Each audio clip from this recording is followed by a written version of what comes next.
एक बूढ़ी महिला गौतम बुद्ध को बहुत मानती थी। एक दिन उसके बेटे की मृत्यु हो गई। बेटे की मृत्यु पर माँ बहुत दुखी थी। वह तुरंत ही गौतम बुद्ध के पास पहुँची और पूरी बात बताई। महिला ने कहा कि आप मेरे बेटे को फिर से जिंदा कर दीजिए। महिला बुद्ध को भगवान मानती थी। उसे लगता था कि वे उसके बेटे को जीवन दान दे सकते हैं।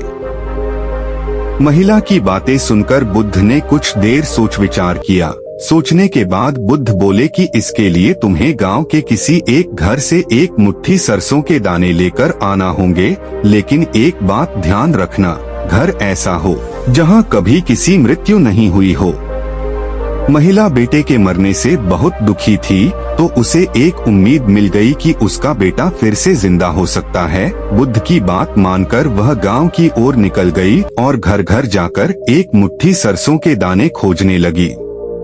महिला घर घर जाकर पूछ रही थी कि अगर इस घर में किसी की मृत्यु नहीं हुई हो तो मुझे एक मुट्ठी सरसों के दाने दे दो।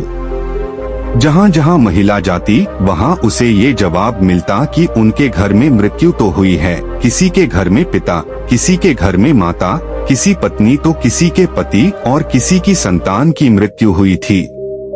पूरे गांव के एक एक घर में महिला ने सरसों के दाने मांगे, लेकिन सफलता नहीं मिली। अंत में उसे समझ आ गया कि बुद्ध ने उसे ऐसा करने के लिए क्यों कहा है।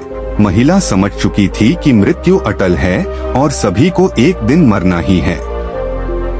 जब वह बुद्ध के पास लौटकर आई तो उसका मन शांत हो चुका था। बेटे के मरने का दुख था, लेकिन उसकी व्याकुलता खत्म हो गई थी। बुद्ध की सीख।